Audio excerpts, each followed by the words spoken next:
Dame in gospodje, lepo pozdravljeni na tretjem izmed pripravljalnih seminarjev Strateško na Kitajsko, ki je predhodnica obisku namestnici predsednika vlade in pa zunanji ministrici Tanji Fajon. Ministrica bo na Kitajskem z gospodarsko delegacijo naslednji teden v mestih Peking, Šanghaj in Shenzhen, samo podjetja.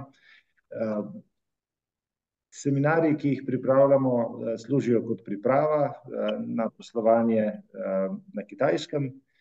Prvi seminar je bil izzivi in pa priložnosti na kitajskem trgu strani EU SME, drugi, kako zaščititi svoje pravice intelektualne lastnine, tretji pa je nekoliko širša slika, kje Kitajska je na svetovnem prizorišču kot gospodarska velesila, kje v Aziji, kakšni so nekje trendi v ekonomiji trenutno in kakšna je perspektiva za naprej. Nekako iz tega boste tudi lahko razbrali, zakaj Kitajska pridobiva na gospodarski moči, kje so izzivi, kje so morda neke trgovinske bariere, ki so trenutno tudi prisotne. Slovenija pa tudi mora nasloviti pri tem, ko je Kitajska četrti največji trgovinski partner, drugi največji partner za uvoz izdelkov, mora pa nasloviti to, da veliko več iz Kitajske uvozimo, kot pa tja izvozimo. In tudi namen te gospodarske delegacije je pač več izvoziti, več predstaviti enih podjetij kitajskemu trgu, da lahko tudi mi kaj več izdelkov in storitev prodamo. Tako da zdaj pa bi kar povabil k besedi gospoda Kevina Chua. On je ekonomist v pisarni Svetovne banke v Pekingu in iz Pekinga spremlja, analizira kitajsko ekonomijo. Kevin, I would kindly invite you to take the floor. Thank you. Thank you very much. Let me share my screen.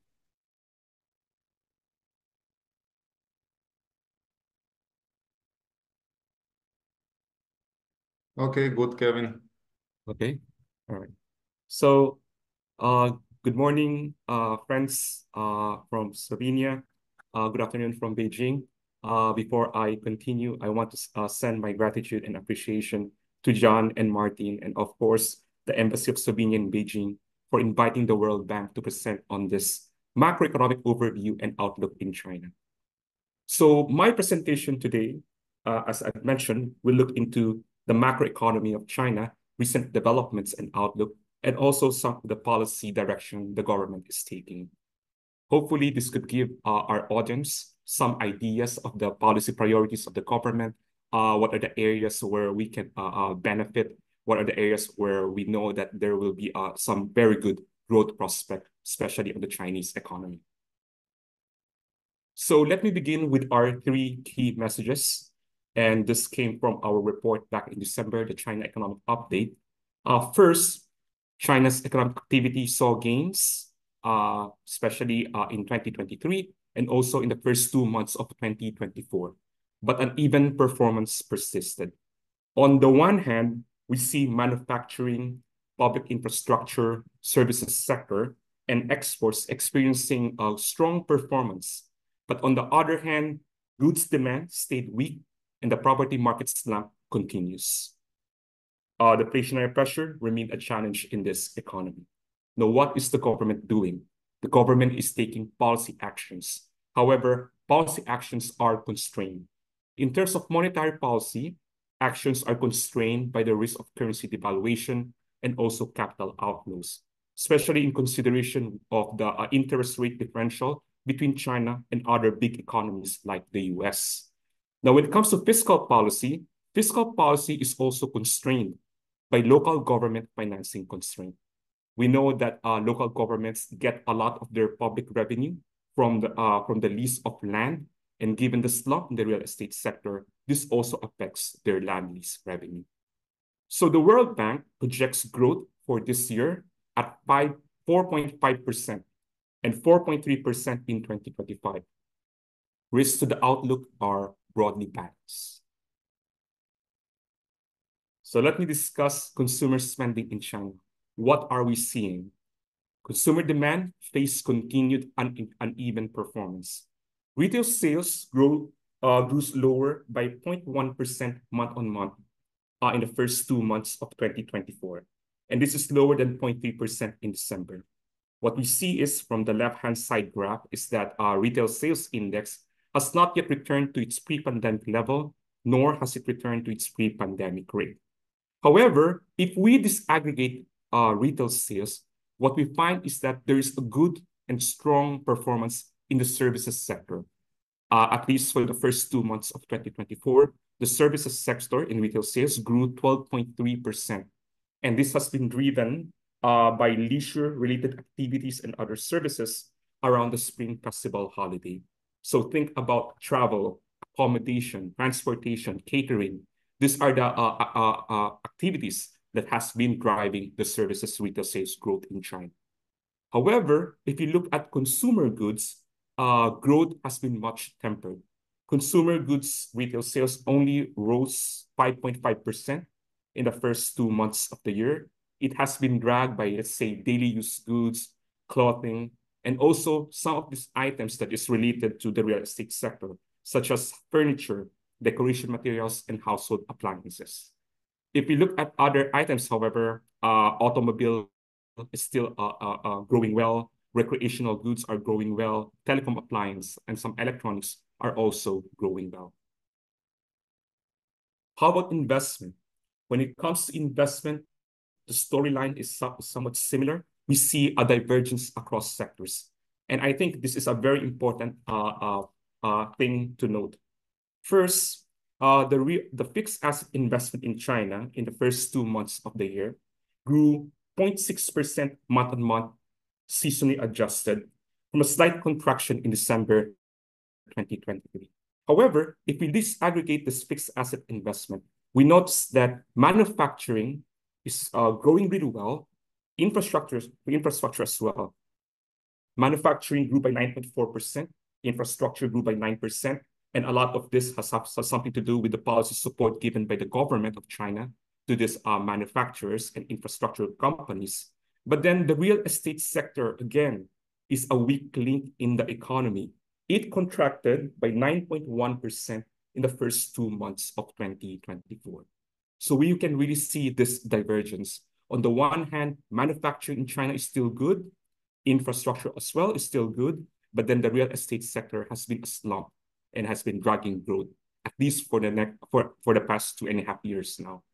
Moreover, if we look at the drivers of investment growth, we've seen that state-owned enterprises has been key to the growth.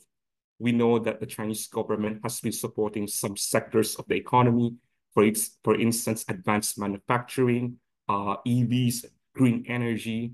So we see this growth in investment, especially with the SOEs. Private sector has been recovering. We see some positive growth, but it's been really much tempered in the past few months. So the property sector remains the weakest link in the economy. The market has yet to recover despite demand-side easing policies. Sales value of the housing sector contracted nearly 30% in early 2024, the first 2 months, and it contracted 20% in volume in the first 2 months of 2024. And this is a worse reading from the one we saw in end of last year. Meanwhile, new home prices for 70 cities fell another 1% from the end of last year. On the supply side, housing new starts and completion declined double-digit. This is indicative that the real estate sector developers are still facing significant constraints, financial pressure, despite demand-side easing policies coming from the government. Home buyers' confidence remain weak, and highly leveraged developers face funding constraint. You can see from our graph on the right side, net financing has been negative the past few months, illustrating that payments has been much bigger than issuances. Now, the government, of course, is supporting the real estate sector, and that's a very, very good news. At least from the past 2 years, they've lowered the mortgage rate, they've lowered interest rate, they changed the definition of who can own properties, which is much relaxed than in previous years. And then more recently, they have come out with a white list of 8,200 projects in China for which they will support with funding through commercial banks in the country. Chinese banks have approved property development loans of $17.2 billion as part of special mechanism to inject liquidity into the sector. But we noticed that the detailed statements of this developer show some loans are actually just adjustment on existing credit. But the key point still is that the government is supporting the real estate sector. They are looking for ways to improve, let's say, in supporting real estate developers, supporting household demand for real estate products. So these are the things that we want to highlight. Now, one good silver lining would be coming from the external sector. And so far, what we've seen in the past 2 months is that the external sector has shown some signs of early stability. Trade activities rose, so this is both for exports and imports of China.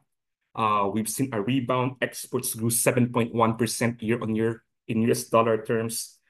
Imports expanded by 3.5% year-on-year in US dollar terms. And at least for export, we notice that this is a broad base. We see it with low-end consumer goods. We also see it with high-tech products. And that, as you can see from the right-hand side, general machinery, 34.3% growth, textile, 14.8% growth, and motor vehicles, 12.2% growth. A large part of this rebound in export has been driven by goods demand coming from the US. It grew 8.1%. And also some diversification effort of the Chinese economy. They have been going to economies of Russia, Brazil, and India, where at least in the first 2 months of this year, so we know that demand also improved. Now, as for imports, as mentioned, 3.5% growth in the first 2 months. Other than a low base last year, the recovery was driven by tech-related items, such as automatic data processing machines, in line with robust domestic demand from high-tech manufacturing industry. Overall, China's trade surplus widened to $125 billion in January-February from $103 billion in the same period last year. Now we are seeing this supply-demand imbalance. So we've seen investment improving, and that is leading to higher supply. And then consumer demand in China is still weak, partly because of the uncertainty coming from the real estate sector. And we know that the supply-demand imbalance manifests itself in subdued inflation. So the deflationary pressure persisted in producer prices in China. Headline PPI decreased by 0.4% month-on-month in February, compared to a contraction of 0.1% in January. The decline in producer prices was mainly driven by raw materials, intermediate goods, capital goods, and consumer products, reflecting a generally subdued demand in the country.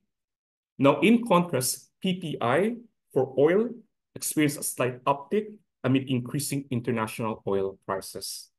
Now, when we look at consumer inflation, the storyline there is that due to the Chinese New Year seasonality, we have seen at least some uptick in consumer inflation. Headline CPI grew by 0.2% month-on-month in February, following a 0.3% increase in January.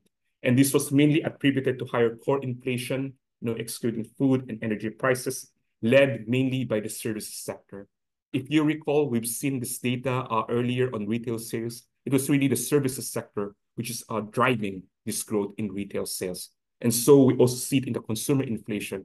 What has been partly driving this consumer inflation would be demand on services sector. Moreover, food price growth provided modest support, especially with increases in the price of pork. In year-on-year terms, headline CPI inflation remained flat at 0.0% in the first 2 months of 2024, compared to 1.6% in the same period last year. Now, in terms of policy, what has the government doing? What has the Chinese government been doing? Monetary policy was eased in early 2024. At least they cut the 5-year loan prime rate, which is the peg for mortgages, by 25 basis points to 3.95%. So the LPR 5 years, this has been a key guide for mortgage rates. They lowered it in the assumption that it could partly help drive demand to mortgages. But then we shall see on the other side that so far this has not been too effective. We also see that China cuts its required reserve ratio by 50 basis points in February. This provided 1 trillion yuan in long-term capital. So a lot of support the Chinese government is doing in terms of monetary policy to help the recovery of the economy. But then monetary policy faces constraint. And the main constraint are two things. The first one is the wide interest rate differential between Chinese interest rates and advanced economies' interest rate, specifically the US Fed. With wider interest rate differential, there is a risk of capital outflows. And where there's a risk of capital outflows, there's a risk of currency devaluation. And what we've seen at least is that the US-China Treasury bond yield have risen to negative 188 basis points. So that's a wide margin as well. And you will see in our right side graph that this wide US-China Treasury bond yield spread has partly contributed to capital outflows from the country, which is the red line that you see here.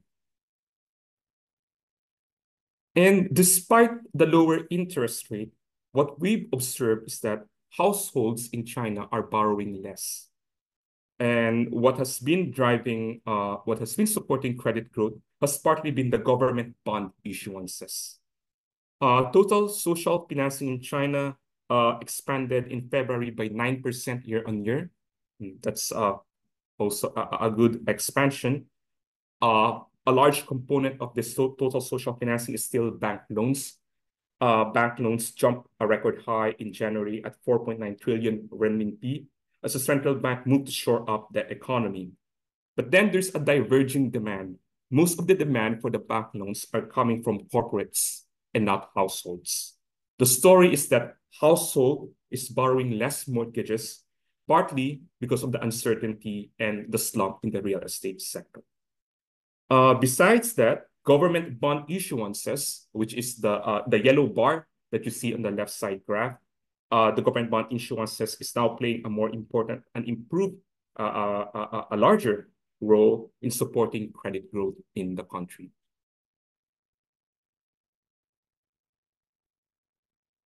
How about fiscal policy? Now in China, fiscal expenditures are largely delivered by local government units. But the problem right now is that local government revenues is largely tied to land lease revenues, as I've mentioned earlier. Given the slump in the real estate sector, land lease revenues of local government units have declined significantly. We see this, for example, in the orange bar in the left graph. 90.5% of the planned revenue, that's the performance last year. And expenditure is much worse. It's 85.9% of the planned expenditure for 2023. So we are seeing this under execution of the budget last year. And given that the prospect of the real estate sector is not yet too bright, that can still impact fiscal delivery for this year.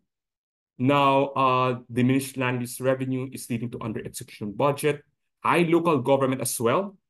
Local government debt as well is contributing to the constrained policy space. Local government debt runs around 31% in 2023 from 29% in 2022. If we add here the local government financing vehicles, LGFVs, their debt is around 50% of GDP. So in combined, it's around 80% of GDP, local government debts. Household debt is around 60% of GDP. It's actually 62%. And private-owned enterprises debt is around 71% of GDP. But the good news here really is that if you look at the central government debt of China, it remains relatively low at around 22% of GDP. So there is space. So this is our thinking. There is space for central government to spend for the economic recovery to support the economy. So if we don't see the space of the local government units and the household, at least at the central government units, central government, given the 22% debt ratio, there is space for them to spend. So now, what else is the government doing? What are their targets and outcome for 2024 for this year? So back in March, just last month, the government released their government work report, the GWR, where they mentioned their targets for the year, growth targets, inflation targets, credit growth target. And from 5.2% growth in 2023, they are targeting around 5% growth this year for China. For inflation, they are targeting around 3%. And at least for the consolidated budget, which we noticed would be slightly expansionary from last year, they're targeting 7.2% consolidated budget deficits. But I think besides this number, what would be more important is to understand what their priorities are. Now, we have here some select priorities from the Government Work Report 2024.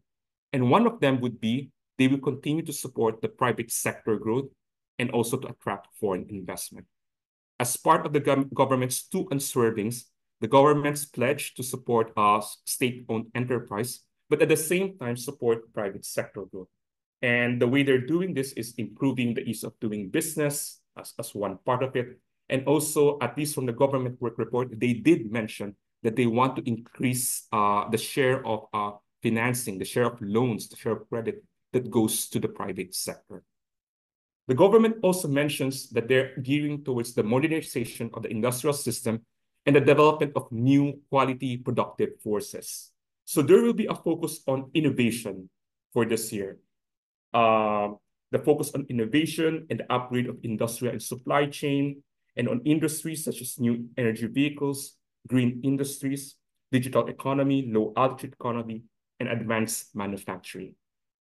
In fact, as part of the government efforts to promote and improve in innovation of firms, is that they will provide support for goods trade-in programs so that firms in China can replace their old equipment, old machines with new equipment and new machines, which is more innovative. So this is part of point 3. To promote domestic spendings, the government will promote this goods trade-in programs. So this goes to firms so that they can replace their old equipment. This also goes to households so that they can replace their old appliance, their old machineries at home to better and new ones. And finally, the government is also looking at developing the silver economy and upgrade of elderly care. In fact, one of the first state council issuance, at least for 2024, refers to the silver economy. So there is much focus on what the government can do to improve, to upgrade the care that they give to the elderlies. So these are the things that are under the priorities of the government work report for 2024. There will be a focus on developing new quality productive forces. So think about the green economies, EVs, batteries. The digital economy is also there. Developing the silver economy is also under the radar of this government.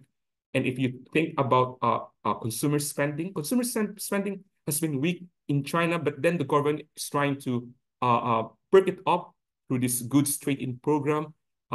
Consumers are being encouraged to replace old equipment. Firms are also being encouraged to replace old machineries for better and new ones. So given all of this, what does the World Bank think on the prospect of the Chinese economy? Last year, 2023, the Chinese economy grew at 5.2%. This year, the World Bank is projecting growth at 4.5% this year, and also 4.3% in 2025. Though here are our assumptions. On the net exports will be more favorable this year. Global trade growth is projected to pick up to 2.3% in 2024 from 0.2% in 2023. And this partly reflects a recovery of advanced economy trade, especially as inflation continues to recede. and also a partial normalization of trade patterns following the weakness in 2023. Now, on the domestic environment, it may still be challenged.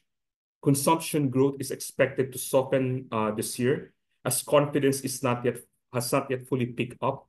Partly, this is tied to what we are seeing in the real estate sector. There's also some structural factors involved, including the aging population. In China, aging population, they save more and they consume less. So these are the factors that we are considering when it comes to consumption. Investment, we assume that investment will grow faster this year, only because of the support that the government is giving to select manufacturing industries. We saw it in the GWR. There are some firms, there are some sectors here that they will support, specifically on advanced manufacturing and innovative industries. And then investment in key manufacturing sectors that the government will support, e-vehicles, renewable energy, electronics, they will remain strong.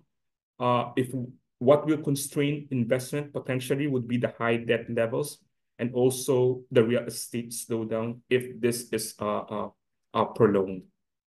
Now, we expect the impact of policies to be accommodative. Monetary will be accommodative, fiscal will also be expansionary. So we are expecting continued support of the government to the economy.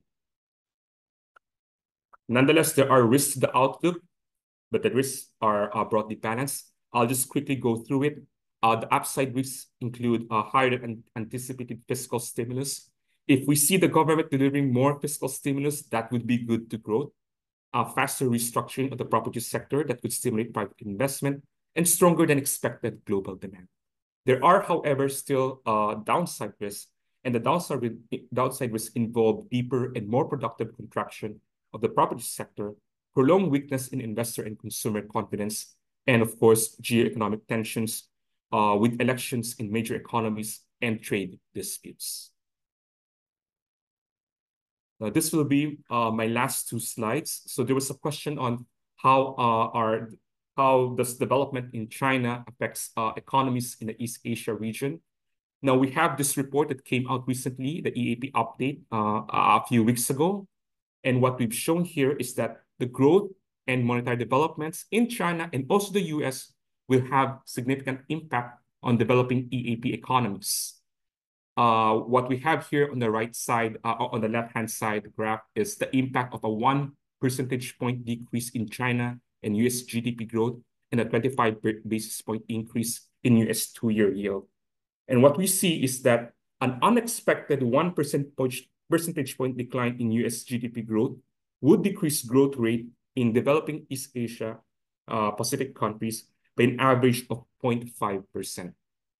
In China, if there's an unexpected 1 percentage point decline in China's GDP growth, that would affect developing East Asia Pacific's growth by 0.3 percentage points.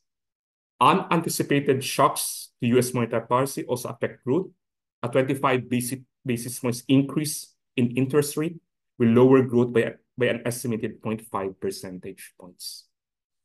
Now, apart from changes in the level of macroeconomic variables, an increase in macroeconomic uncertainty in China will also have an impact on EAP countries by inhibiting investment and consumption.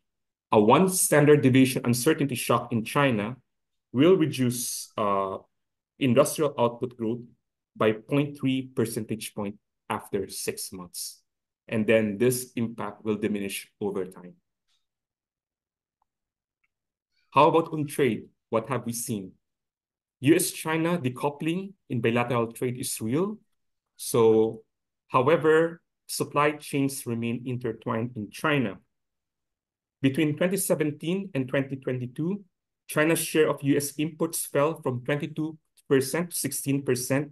And this decline has been mainly due to US tariff, which you will see on this red bar on the right-hand side graph. So the tariff products, China's exports to the US have declined on that one, but not on the non-tariff, which is still increased. But then we've also noticed that US imports from China is being replaced with imports from large developing economies. So think Mexico, think Vietnam, where these countries have revealed comparative advantage in the product. Now, countries replacing China tend to be deeply integrated into China's supply chain and are in fact experiencing faster import growth from China. In the right-hand side graph, you see this correlation, this positive correlation between import growth from China and export growth to the US, especially in electronics. So that means the more exports of electronics to US, the more imports of electronics from China. So that is the evidence that we are seeing at least in the past few years since the start of this tit and tat trade conflict. There is some evidence of nearshoring, but this is exclusively to border nations, and this is where Mexico comes in. But there is no consistent evidence of reshoring. So we don't really see consistent evidence of companies returning back to their original country. So this is my presentation. It's quite long, so I hope I was able to go over the important data, economics, the policies that I hope would interest our viewers. Let me pass it back to Martin. Martin. Yeah, Kevin, thank you.